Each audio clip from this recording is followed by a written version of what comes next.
बिस्मिल्लाहिर्रहमानिर्रहीम। अस्सलाम वालेकुम। Welcome and my Kanjur Rahman cooking valley. आज मैं बनाने जा रही हूँ बहुत ही आसान तरीके से और बहुत ही मज़ेदार स्मोकी खीरी बोटी। इस स्मोकी फ्लेवर की मज़ेदार सी खीरी बोटी खाने के बाद आप बाजार की खीरी बोटी खाना हमेशा के लिए भूल जाएंगे। और इसमें वो तमाम मसाले शामिल किए गए हैं जो कि हमारे किचन में ही मौजूद रहते हैं और बाजार के मुकाबले में कम बजट में आप ज्यादा अच्छी चीज घर में बना सकते हो। तो फिर चलिए हम इसे बनाना शुरू करते हैं।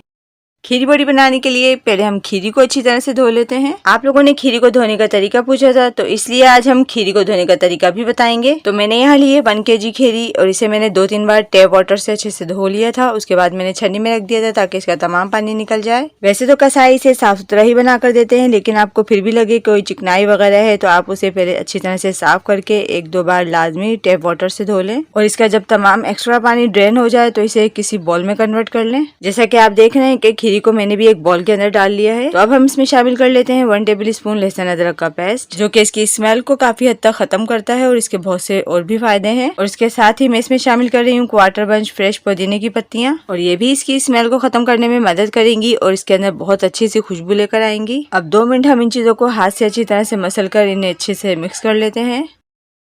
तो देखें, इसे हमने 1 से 2 मिनट अच्छे से मसल लिया है। अब 2 से 3 गिलास इसमें पानी शामिल कर देते हैं ताकि लहसुन अदरक के पानी में और पुदीने में ये अच्छे से डिप हो जाएं। एक बार स्पून की मदद से इसे अच्छी तरह से मिक्स कर लेते हैं और 15 से 20 मिनट के लिए हम इसे कवर करके छोड़ देते हैं। और ऐसा करने से आप देखेंगे कि ये पहले से भी ज्यादा साफ हो जाएगी और इसकी स्मेल भी खत्म हो जाएगी। तो देखें, इसे भीगे हुए 20 मिनट हो गए हैं। अब हम तमाम पुदीने की पत्तियों को इसके अंदर से निकाल देंगे और इसे 1-2 बार टैप वाटर से दोबारा धो लेंगे। तो इसमें से पुदीने की पत्तियां निकालना भी बेहद आसान है। आप इसमें मजीद पानी शामिल करेंगी तो पुदीने की तमाम पत्तियां ऊपर आ जाएंगी, तो आप इन्हें बआसानी निकाल सकती हैं।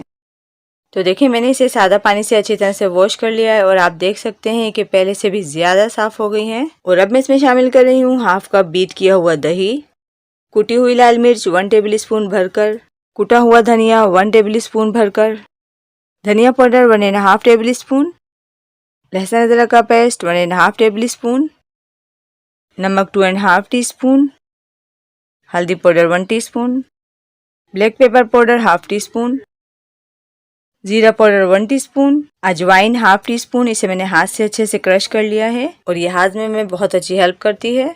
और ये मैंने 1 टेबल स्पून बारबेक्यू मसाला लिया है। आप इसकी जगह टिक्का मसाला भी ऐड कर सकते हैं और इन दोनों की रेसिपी आप मेरे चैनल पर भी देख सकते हैं।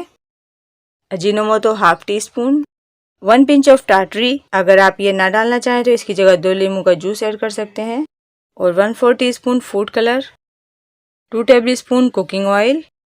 अब इन तमाम मसालों को हम बहुत अच्छी तरह से मिक्स कर लेते हैं। और अगर आपको हमारी रेसिपीज अच्छी लगती हैं और इनसे कुछ सीखने को मिलता है तो प्लीज़ हमारे चैनल को सब्सक्राइब कीजिए और साथ में मौजूद बेल आइकन के बटन को लाजमी प्रेस कीजिए ताकि इससे हमारी हर नई आने वाली वीडियो का नोटिफिकेशन आपको पहले मिल सके। तो देखें, मैंने तमाम चीज़ों को बहुत अच्छी तरह से मिक्स कर लिया है। अब हम इसे कवर करके आधे घंटे के लिए रख देते हैं किचन काउंटर पर ही।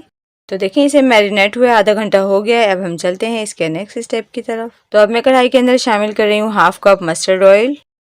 आप इसकी जगह कोई भी ऑयल इस्तेमाल कर सकते हैं। अब हम ऑयल को थोड़ा गर्म होने देते हैं। जैसा कि मैं आपको पहले बता चुकी हूँ कि सरसों के तेल को किस तरह गर्म किया जाता है। तो अब हम इसे पहले बहुत अच्छी तरह से गर्म होने देते हैं।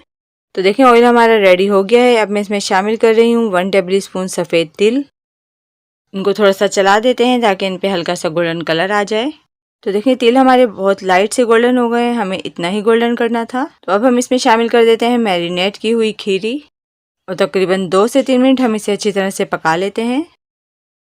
तो देखिए, खीरी को यहाँ पकते हुए 2 मिनट हो गए हैं और अब मैं इसमें शामिल कर रही हूँ 1 गिलास पानी। और पानी मैंने मैरिनेशन वाली बॉल में ही शामिल कर लिया है ताकि इसमें से तमाम मसाला साफ हो जाए। अब 1/2 गिलास पानी हम इसमें और शामिल कर देते हैं। इसे एक बार अच्छे से मिक्स कर लेते हैं और अब हम इसे कवर करके मीडियम टू लो फ्लेम पे 40 to 50 मिनट के लिए रख देते हैं ताकि ये अच्छी तरह से टेंडर हो जाए और बीच में हम इसे चेक भी करते रहेंगे।